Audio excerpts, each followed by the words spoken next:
나는 집도 뺄 수도 없고 내 무슨 네. 보내든 무엇을 하든 법적으로 하든 무엇을 하든 나는 네.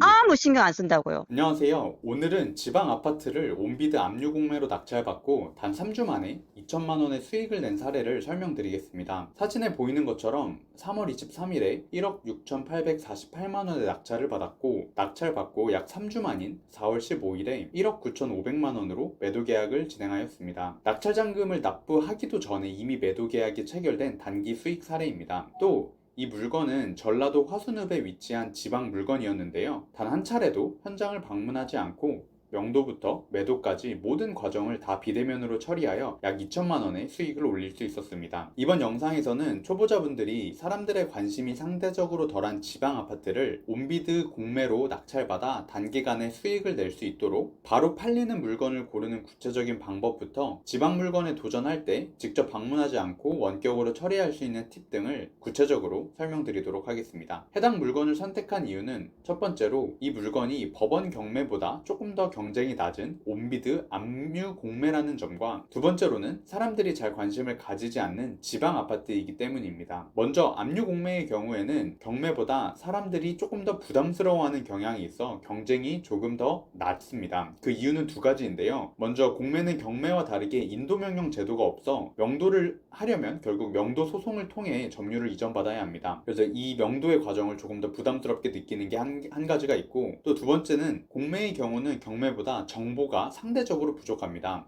예를 들어 경매는 감정평가서에 내부 구조 사진과 같은 다양한 정보가 포함되지만 공매는 단지 외관 정도의 사진만 있는 경우가 많습니다. 지금 보이는 그림도 경매와 공매가 동시 진행되는 같은 물건인데 왼쪽 사진이 경매 감정평가서에 있는 사진으로 오른쪽 공매 감정평가서보다 더 많은 사진이 있는 것을 확인할 수 있습니다. 이러한 이유들로 인해 공매는 경매보다 기피되는 경향이 있고 경쟁률도 조금 더 낮은 편입니다. 두 번째로는 이 물건이 전라도 화순군이라는 지방의 읍 단위에 위치한 아파트였기 때문입니다. 수도권도 아니고 광역시도 아닌 읍 단위 지역이기 때문에 더욱 기피 대상이 됩니다. 지방, 특히 읍면 지역의 아파트는 이게 팔릴 수 있을까라는 의구심 때문에 사람들이 입찰을 꺼리는 경우가 굉장히 많습니다. 그러나 팔릴 수 있다는 확신만 있다면 오히려 기회가 될 수 있습니다. 경쟁률이 낮기 때문에 저렴하게 낙찰을 받을 수 있고 적정 가격에 빠르게 매도할 수만 있다면 단기 수익을 얻을 수 있는 좋은 기회가 됩니다. 그래서 문제는 이 물건이 정말 팔릴 수 있는 물건인가를 잘 판단해야 합니다. 이를 위해서는 감이 아니라 정량적인 기준이 필요합니다.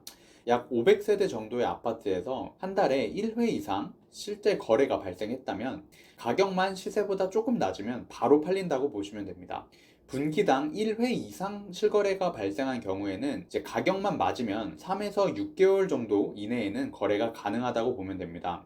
그러나 분기당 1회 미만으로 실거래가 있었다면 로얄층의 로얄동에 전망이 엄청 좋다거나 특별한 요소가 없다면 거래가 단기간에는 어렵다고 봐야 합니다.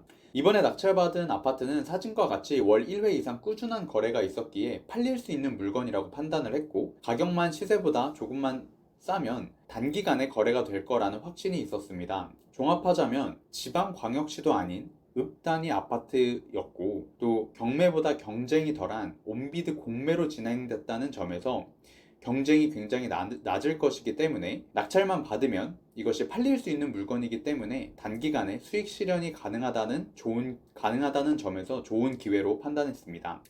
지방 아파트라서 안 된다, 공매라서 어렵다, 내가 모르는 지역이라서 어렵다, 이런 감정적인 판단이 아니라 거래량과 같은 절대적이고 정량적인 기준을 바탕으로 입찰 판단을 해야 합니다.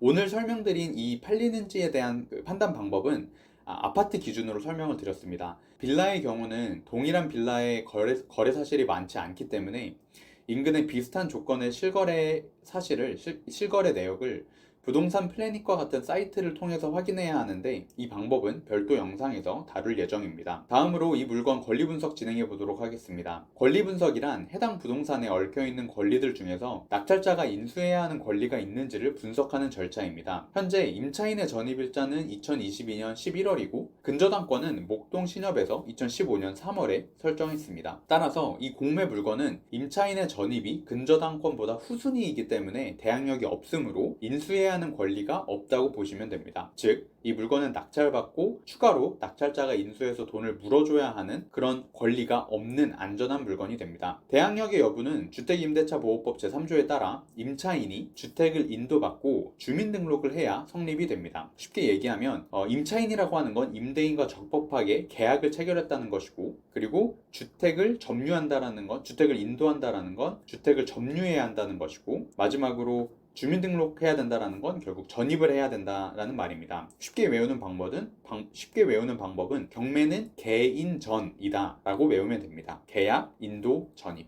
이 물건의 경우 임차인의 전입이 2022년이고 근저당권 설정은 2015년이기 때문에 대항력이 없으며 낙찰자가 인수할 권리가 없는 것입니다. 추가로 공매공고 등기가 2022년 10월 19일에 이루어졌고, 그 이후 11월 3일에 임차인이 공매공고 등기 이후에 전입했습니다. 이렇게 공매가 진행된 이후에 전입하는 임차인의 경우 소액 임차인 최우선 변제 요건을 충족하지 못해 배분받을 수 있는 금액은 아예 없게 됩니다. 법원 경매에서도 마찬가지로 경매 개시 결정 등기 이후 전입한 임차인의 최우선 변제권은 인정되지 않습니다. 이렇게 공매 권리 분석을 빠르고 간단하게 진행할 수 있습니다. 여러 가지 권리 분석 케이스에 대해서 쉽고 빠르게 분석할 수 있는 방법들도 다음 영상에서 좀 더 상세히 설명드리도록 하겠습니다.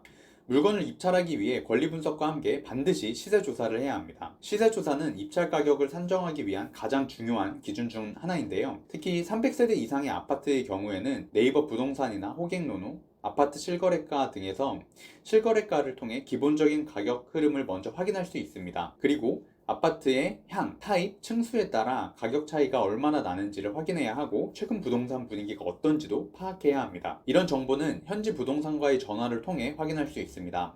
당연히 이 물건도 입찰하기 전에 3곳 이상의 중개사무소에 연락을 해서 수요와 시세 확인을 했고요. 이를 바탕으로 보수적으로 매도가 가능한 가격을 1억 9천만 원으로 산정하였습니다. 그래서 애매한 부분이 있어서 금액대는 한 2억 1천 정도 해서 조정하는 게 맞으시거든요. 제가 내는 물건들은 다 수리가 된 집이고 그런 거 감안하면은 2억 정도가 선은 맞아요.